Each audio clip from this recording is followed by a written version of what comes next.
ഒരു MLA ആയതിനു ശേഷമാണല്ലോ പ്രശ്നങ്ങൾ ഉണ്ടായത്. അതിന് മുമ്പ് എന്തുകൊണ്ട് പ്രശ്നം ഉണ്ടാക്കിയില്ല? അതാണ് എനിക്ക് ചോദിക്കാൻ. ഉണ്ടാക്കിയില്ല, എന്തും ഉണ്ടാക്കിയില്ല, അതുകൊണ്ട് ചോദിക്കാനുള്ള. അന്നേരൊക്കെ രാഷ്ട്രീയ ഭാവിയെ കുറിച്ച് ചിന്തിക്കേണ്ട ആവശ്യമില്ല. അതുകൊണ്ടാണ് ഉണ്ടാക്കാത്തത്. അയാളുടെ രാഷ്ട്രീയ ഭാവി നശിപ്പിക്കാൻ വേണ്ടിയിട്ടാണ് അങ്ങനെ ചെയ്യുന്നത്. അതുകൊണ്ട് ഒരിക്കലും നശിക്കില്ല. കാരണം അതിന് ബോധമുള്ള ജനങ്ങൾ അതേ ഒന്നിൽ MLA സ്ഥാനം രാജിവെക്കണം, അല്ലെങ്കിൽ പാർട്ടി മുൻകൈ എടുത്തിട്ട് അയാളെ രാജിവെപ്പിക്കാൻ പറയണം. നിങ്ങളൊരു ഇടതുപക്ഷ അനുയായിയാണോ? തീർച്ചയായും ആണ്. മുകേഷ് എന്തുകൊണ്ട് രാജിവെച്ചില്ല? ഇപ്പോ രാഷ്ട്രീയത്തിൽ പൊളിറ്റിക്കൽസിൽ ഇതൊരു എന്താ പറയുക, ഇത് തന്നെയല്ലേ ഇപ്പൊ സംഭവിച്ചുകൊണ്ടിരിക്കുന്നത്. ഇത് ഇങ്ങനെ തന്നെയാണ് ഇപ്പൊ ചെയ്തുകൊണ്ടിരിക്കുന്നത്. എല്ലാരും ഒരാളെ തകർക്കാൻ വേണ്ടി ഒരു സ്ത്രീയെ കരുവാക്കുക. എന്തെങ്കിലും പ്രശ്നമാണ് നമുക്ക് അങ്ങനെ റോങ് ആയിട്ട് തോന്നിയിട്ടുണ്ടെങ്കിൽ നമ്മൾ അത് അപ്പൊ തന്നെ പറയണം. അല്ലാണ്ട് കുറെ വർഷങ്ങൾക്ക് ശേഷം പറയുമ്പോൾ നമുക്കത് ഒരു ജെനുവിനിറ്റി കുറഞ്ഞു. അദ്ദേഹത്തിന്റെ വളർച്ച അത് പലർക്കും അസൂയ ഉണ്ടാക്കുന്നു. അതാണ് അതിന്റെ സത്യം. ആരോപണങ്ങൾ മാത്രമാണ്, ഒരിക്കലും നശിക്കാൻ, രാഷ്ട്രീയ ഭാവി ഒന്നും ഒരിക്കലും നശിക്കാൻ പോകുന്നില്ല. അയാൾ കൂട്ടമായിട്ടാണല്ലോ ഇപ്പൊ എല്ലാവരും ആക്രമിച്ചുകൊണ്ടിരിക്കുന്നത്. അയാൾ നല്ലൊരു വ്യക്തിയാണല്ലോ. അയാളിപ്പോ എല്ലാവരും കൂടിയിട്ട് കൂട്ടമായിട്ടുള്ള ആക്രമിക്കുകയാണ്. അവര് നേരിട്ടുണ്ടെങ്കിൽ നേരത്തെ പറയേണ്ട കാര്യമില്ല. ഇപ്പൊ ഇലക്ഷൻ ടൈമിലാണ് ഇത് പറയാ. ഇലക്ഷൻ ടൈമിൽ പറയേണ്ട ആവശ്യമില്ലല്ലോ. പണ്ട് മറ്റേ ഉമ്മൻചാണ്ടി ആക്രമിച്ചു സരിത. ഉമ്മൻചാണ്ടി മരിച്ചപ്പോ പറഞ്ഞു അത് വെറുതെ പറഞ്ഞതാണെന്ന്. മരിച്ച ശേഷം അതുമാതിരി ആയിരിക്കും ഇതെന്ന് വിചാരിക്കുന്നു. അത്ര തന്നെ. ഇലക്ഷൻ ടൈം അല്ലാത്ത സമയത്താണ് പറഞ്ഞാൽ ഓക്കെ. ഇപ്പൊ ഇലക്ഷൻ ടൈമില് ഇതിങ്ങനെ പറയുമ്പോ അതങ്ങനെ ആയിരിക്കും. രാഷ്ട്രീയ ഭാവി ഒന്നും തകരമൊന്നുമില്ല. അതൊക്കെ ഇപ്പോഴത്തെ ഈ ട്രെൻഡിൽ ഇങ്ങനെ നിൽക്കും കുറച്ച് നാള്. അന്നേ കേസെടുക്കണല്ലോ. അതിപ്പോ 3 മാസത്തോളം ആയില്ലേ. ഇപ്പൊ പറഞ്ഞിട്ട് ഒരു കാര്യമില്ലല്ലോ. നമുക്ക് തോന്നുന്നത് കെട്ടിച്ചമച്ചാണെന്നാണ്. എന്തുകൊണ്ട് അങ്ങനെ പറയുന്നത്? അല്ല, അതിപ്പോ ചില എല്ലാ ആൾക്കാരുടെയും ഒരുപോലെ അല്ലല്ലോ. അതിപ്പോ ഇതൊക്കെ ഒരു പ്ലാനിങ് ആണെന്ന് തന്നെ നമുക്ക് വിചാരിക്കേണ്ടി വരും. എന്തുകൊണ്ടാ പ്ലാനിങ് ആണ് നിങ്ങൾക്ക് തോന്നിയത്? എന്താ ഇപ്പോ ഈ ഇലക്ഷൻ ടൈമിൽ വന്നതുകൊണ്ടാണ് തീർച്ചയായും ഇങ്ങനെ പറയാൻ കാരണം. കെട്ടിച്ചമച്ചതായ തെരഞ്ഞെടുപ്പ് മുന്നോടിയായിട്ട് അതിലൊരു ഡിസ്റ്റർക്കാണ് സംഭവം പറഞ്ഞ രാഹുൽ മാവൂട്ടത്തിന് കുടിക്കുകയും കുടിക്കുന്നതായിരിക്കും. പക്ഷവാദിയാണ്, കുറ്റം ചെയ്തിട്ടില്ല അവരുടെ അയാളെ അതൊന്ന് ഒഴിവാക്കുന്നതാണ് നല്ലത്. പ്രശ്നമുണ്ടായി കഴിഞ്ഞാൽ അപ്പോഴാണല്ലോ അതിനുള്ള കേസ് കൊടുക്കേണ്ടതും ആ പ്രശ്നങ്ങളെ കുറിച്ചൊക്കെ പുറത്തേക്ക് വരേണ്ടതും. അത് കഴിഞ്ഞ് പിന്നെ നാളുകൾ കടന്നുപോയ ശേഷം ആരോപണം വരും, പ്രത്യേക സാഹചര്യത്തിൽ ആരോപണം വരിക എന്ന് പറയുമ്പോൾ അതിലൊരു സത്യസന്ധത കാണാൻ കഴിയില്ല. ജനം പ്രബുദ്ധരാണെന്ന് കേരളത്തിലെ പൊതുസമൂഹം ഇങ്ങനെ തെളിയിച്ചു കൊണ്ടേയിരിക്കുകയാണ്. ഞാനിപ്പോ നിങ്ങളെ കാണിച്ചത് അതൊരു സാമ്പിൾ മാത്രമാണ്. ഇത്തരത്തിൽ നിങ്ങൾ സോഷ്യൽ മീഡിയകളിൽ നോക്കിക്കഴിഞ്ഞാൽ സാധാരണക്കാരായ ജനങ്ങൾ അവരുടെ അഭിപ്രായങ്ങൾ രേഖപ്പെടുത്തുന്ന ഒരുപാടധികം വീഡിയോകൾ നിങ്ങൾക്ക് കാണാൻ കഴിയും. അതിൻ്റെ ഒക്കെ 99% ആളുകളും ഈ പറയുന്ന രാഷ്ട്രീയ നാടകത്തെ അല്ലെങ്കിൽ ഈ ഒരു പൊളിറ്റിക്കൽ സ്റ്റണ്ടിനെ തുറന്നു കാട്ടുന്നതായിട്ട് നമുക്ക് കാണാൻ കഴിയും. ഇത് ജനങ്ങളുടെ ബോധ്യമാണ്. കാരണം ഈ ഒരു തെരഞ്ഞെടുപ്പ് കാലഘട്ടത്തിൽ ഈ ഉയർന്നു വന്നിരിക്കുന്ന ആരോപണങ്ങൾ അത്രയും അത് വലിയ ലക്ഷ്യങ്ങൾ മുന്നിൽ കണ്ടുകൊണ്ടുള്ളത് തന്നെയാണ്. ഒന്ന്, രാഹുലിനെ തകർക്കണം എന്നുള്ളത്. രണ്ടാമത്തെ കാര്യം, ഈ പറയുന്ന ശബരിമലയിലെ സ്വർണ്ണക്കൊള്ള അടക്കം CPM-ഉം LDF-ഉം പിണറായി വിജയനും പിണറായിയുടെ സർക്കാരും പ്രതിക്കൂട്ടിലിങ്ങനെ നിൽക്കുന്ന കാര്യങ്ങളിലുള്ള ചർച്ചകൾ വഴിതിരിച്ചു വിടണം. കാരണം ഈ തെരഞ്ഞെടുപ്പ് കാലഘട്ടത്തിൽ അത് ചർച്ച ചെയ്താൽ വലിയ പ്രഹരമായിരിക്കും CPM-നെ സംബന്ധിച്ചിടത്തോളം ഉണ്ടാവുക എന്നുള്ളത് ഇവർക്ക് നല്ല ബോധ്യമുണ്ട്.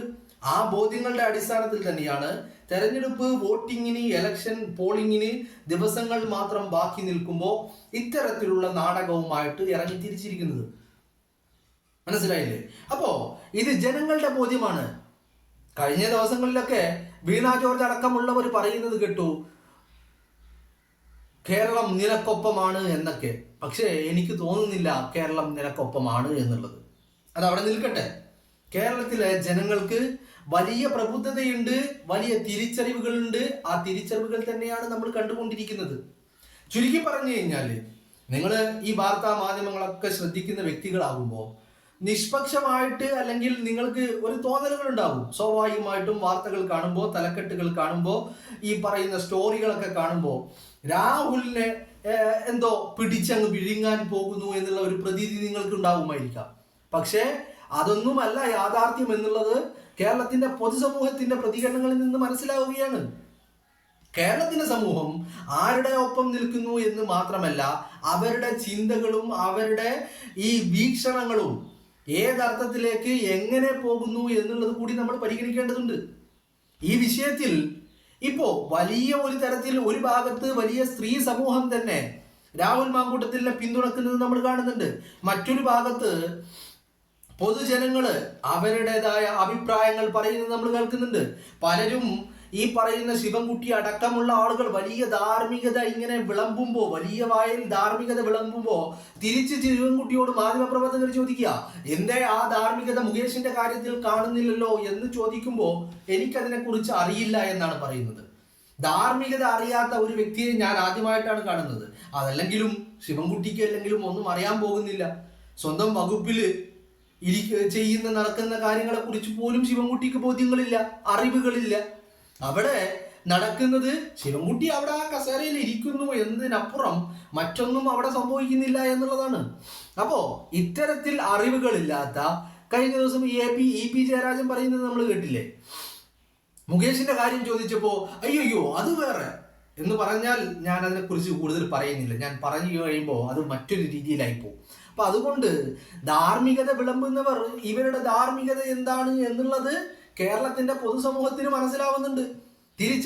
ചോദ്യങ്ങൾ ചോദിക്കുന്നുണ്ട്. എന്തുകൊണ്ട് ആ ധാർമ്മികത മുകേഷിന്റെ കാര്യത്തിൽ ഉണ്ടായില്ല എന്ന് ജനങ്ങൾ ചോദിക്കുന്നുണ്ട്. മാത്രവുമല്ല, മറ്റു പലരും, എസ്പെഷ്യലി സ്ത്രീ സമൂഹത്തിൽപ്പെട്ടവർ, സ്ത്രീകളായിട്ടുള്ളവർ, അവരുടെ ചിന്താശേഷി എന്ന് പറയുന്നത് മറ്റൊരു തലത്തിലേക്കാണ് പോകുന്നത്. കാരണം വിവാഹിതയായ ഭർത്താവുള്ള ഒരു സ്ത്രീ ആ ഭർത്താവിനെ വഞ്ചിച്ചുകൊണ്ട് നടത്തിയിരിക്കുന്ന ഇത്തരം ബന്ധങ്ങളെ ഈ കേരളത്തിന്റെ പൊതുസമൂഹം ഒരിക്കലും വകവെച്ച് കൊടുക്കുന്നില്ല എന്നുള്ള രീതിയിലുള്ള പ്രതികരണങ്ങളും നമ്മൾ കേൾക്കുകയാണ്. മനസ്സിലായില്ലേ? അത്തരത്തിൽ കഴിഞ്ഞ ദിവസം നമ്മളിപ്പോൾ ചർച്ച ചെയ്തു. പ്രിൽ നാരാജ് എന്ന് പറയുന്ന ആ യുവതിയുടെ ഒരു ഫേസ്ബുക്ക് കുറിപ്പ്, വളരെയധികം ചർച്ചയാവുന്ന ഒരു ഫേസ്ബുക്ക് കുറിപ്പ്. അതിൽ ആ യുവതി പറയുന്നുണ്ട്, ഈ പറയുന്ന ഇവരെ കൊണ്ട് നടക്കുന്ന ആളുകള് എന്ത് മെസ്സേജാണ് സമൂഹത്തിന് നൽകാൻ പോകുന്നത്? നിങ്ങളുടെ ഭർത്താവിനെ വഞ്ചിച്ചുകൊണ്ട് നിങ്ങൾ പരപുരുഷ ബന്ധം ഉണ്ടാക്കിയെടുക്കണം എന്നാണോ നിങ്ങൾ സമൂഹത്തോട് പറയുന്നത്? അപ്പൊ അത്തരത്തിലുള്ള ചോദ്യങ്ങൾ സമൂഹത്തിന്റെ ഭാഗത്ത് നിന്ന് ഉയരുകയാണ്. കാരണം ഇത്തരത്തിലൊരു പ്രതികരണം ഉണ്ടാകുമെന്ന് വിജയനോ സഖാക്കളോ അടിമകളോ അന്തംകമ്മി അടിമകളോ ഒന്നും കരുതിയില്ല എന്നുള്ളതാണ് അതിന്റെ യാഥാർത്ഥ്യം എന്ന് പറയുന്നത്. ജനം ഈ പറയുന്ന ആരോപണങ്ങൾ, വാർത്തകൾ മാധ്യമങ്ങൾ പടച്ചുവിടുകയോടി ചെയ്യുമ്പോൾ, മാധ്യമങ്ങളുടെ ഒരു പിന്തുണ കൂടി സഖാക്കൾക്ക് കിട്ടുമ്പോൾ ജനം ഇതൊക്കെ വെള്ളം തൊടാതെ വിഴുങ്ങുമെന്ന് ഇവര് കരുതി, അല്ലെങ്കിൽ അങ്ങനെ വിശ്വസിച്ചു. പക്ഷേ പരാതി കൊടുത്തതിന് തൊട്ടു പിന്നാലെ യുവതിയുടെ ഈ പറയുന്ന വിവാഹിതയാണെന്നും അവർ ഭർത്താവിനോടൊപ്പമാണ് ജീവിക്കുന്നതെന്നും ഈ പരാതി കൊടുത്ത നിമിഷത്തിൽ പോലും അവർ വിവാഹമോചിതരായിട്ടുള്ള എന്നുമുള്ള കാര്യങ്ങളൊക്കെ പുറത്തേക്ക് വന്നതോടുകൂടി ജനം ഈ കാര്യങ്ങളെ വലിയ രീതിയിൽ വിലയിരുത്തി എന്നുള്ളതാണ്. അവർ അവരുടെ അഭിപ്രായങ്ങൾ രേഖപ്പെടുത്താൻ തുടങ്ങി എന്നുള്ളത് മാത്രമല്ല, രാഹുൽ മാങ്കൂട്ടം കഴിഞ്ഞ ദിവസം ചില തെളിവുകളൊക്കെ കോടതിക്ക് മുമ്പിൽ ഹാജരാക്കുകയാണ്. ഈ തെളിവുകൾ കൂടി വരുന്നതോടുകൂടി നിയമവിദഗ്ധർ പറയുന്നത് എന്തെന്ന് വെച്ചാൽ ഇതിന് വലിയ ഒരു നിലനിൽപ്പ്, നിയമത്തിന്റെ പിൻബലം ഈ പറയുന്ന ആരോപണങ്ങൾക്കോ പരാതികൾക്കോ ഉണ്ടാവില്ല എന്നുള്ളതാണ്. അപ്പോ അത്തരത്തിൽ ജനം അത് മനസ്സിലാക്കുന്നു. ജനങ്ങൾ ഈ ഇലക്ഷൻ കാലത്ത് രാഹുൽ മാങ്കൂട്ടത്തിലെ, അതും പ്രത്യേകിച്ച് രാഹുൽ മാങ്കൂട്ടത്തെ വലിച്ചിഴച്ചത് വലിയ അവമതിപ്പുണ്ടാക്കി എന്നുള്ളത് തന്നെയാണ്. കാരണം രാഹുലിനെ കുറിച്ചുള്ള ജനങ്ങളുടെ ബോധ്യങ്ങളും അയാളുടെ കഴിവിന്റെ ജനങ്ങൾ നൽകുന്ന സ്വീകാര്യതയും ഒക്കെ വലിയ അർത്ഥത്തിൽ ഇപ്പൊ ചർച്ചയാവുന്നതുമുണ്ട്. അപ്പോ ചുരുക്കി പറഞ്ഞു കഴിഞ്ഞാല് ഇവർ എന്തിനു വേണ്ടിയാണോ ഇത് പടച്ചുവിട്ടത്, അവരുടെ ലക്ഷ്യം പൂർത്തീകരിക്കാൻ സാധിച്ചിട്ടില്ല എന്നുള്ള ഒരു ഘട്ടത്തിലേക്ക് കാര്യങ്ങൾ ഇപ്പോ ചെന്നെടുക്കുകയാണ്, അല്ലേ? കാരണം ജനം പറയുന്നു അങ്ങനെയല്ല, ഇത് പൊളിറ്റിക്കൽ സ്റ്റണ്ടാണ്, ഇത് തെരഞ്ഞെടുപ്പ് മുൻകൂട്ടി കണ്ടുകൊണ്ടുള്ള ചില നീക്കങ്ങളാണ്, ചില പൊളിറ്റിക്കൽ ഗെയിമാണെന്ന് ജനം വിലയിരുത്തുമ്പോ അത് അങ്ങനെ ആവരുത് എന്നാണ് ഇത് പടച്ചുവിട്ടവർ ആഗ്രഹിച്ചത്. ഇപ്പോ ഇത് വന്നതോടുകൂടി ഈ ശബരിമല വിഷയം ചർച്ച ചെയ്യാത്തവര് അത് ചർച്ച ചെയ്യാൻ തുടങ്ങി. ഇത് ശബരിമല വിഷയത്തെ മറക്കാൻ വേണ്ടിയാണ് ഇത്തരത്തിലൊരു ആരോപണവും പരാതിയും കേസും ഉണ്ടാക്കിയെടുത്തത് എന്ന് ജനത്തിന് ബോധ്യപ്പെട്ടു. ആ ബോധ്യം വരുന്ന തെരഞ്ഞെടുപ്പിൽ പ്രതിഫലിക്കുമെന്നുള്ളതാണ് ഇപ്പൊ നമുക്ക് മനസ്സിലാക്കാൻ കഴിയുന്നത്. അപ്പോ ഇതിന്റെ പിന്നിൽ പ്രവർത്തിച്ചവർ, അത് രാഹുൽ തന്റെ ജാമ്യാപേക്ഷയിൽ വ്യക്തമായി പ്രതിപാദിക്കുന്നുണ്ട് ഈ കാര്യങ്ങളെ കുറിച്ച്, ഇതിന്റെ പിന്നിലുള്ള കളികളെ കുറിച്ച്, ഇതിനു വേണ്ടി പ്രയത്നിച്ചവരെ കുറിച്ച്, യുവതിയെ പ്രേരിപ്പിച്ചവർ, ഫോഴ്സ് ചെയ്തവർ, പരാതി കൊടുത്ത് കേസുണ്ടാക്കണമെന്ന് പറഞ്ഞ് വലിയ സമ്മർദ്ദങ്ങൾ യുവതിക്കുമേൽ അഴിച്ചുവിട്ടവരെ കുറിച്ചൊക്കെ രാഹുൽ മാങ്കൂട്ടത്തിൽ തന്റെ ജാമ്യാപേക്ഷയിൽ പ്രത്യേകം പരാമർശിക്കുന്നുമുണ്ട്. അപ്പോൾ ഇത്തരത്തിലുള്ള കാര്യങ്ങളൊക്കെ വരുമ്പോൾ കോടതിക്ക് മുന്നിലേക്ക് എത്തുമ്പോൾ അത് കോടതിയിൽ ഇതിന്റെ നിയമസാധുത എത്രത്തോളം ആയിരിക്കുമെന്ന് ചോദിച്ചാൽ അത് വലിയ സംശയത്തിൽ തന്നെയാണ് എന്നുള്ളതാണ്. അതിനപ്പുറത്തേക്ക് കോടതിയുടെ കാര്യങ്ങൾക്ക് അപ്പുറത്തേക്ക് രാഹുലിന്റെ പ്രതിച്ഛായ തകർക്കുവാൻ ഉണ്ടാക്കിയെടുത്ത ആരോപണങ്ങൾ, രാഹുലിനെ വെട്ടിവീഴ്ത്തുവാൻ ഉണ്ടാക്കിയെടുത്ത ആരോപണങ്ങൾ, ആ ആരോപണങ്ങൾ ജനകീയ കോടതിയിൽ ജനത്തിന് മുന്നിൽ അത് വില പോയില്ല എന്നുള്ളതുമാണ്. അത് ആകെ പാടെ തകർന്ന് തരിപ്പണമായിരിക്കുന്നു.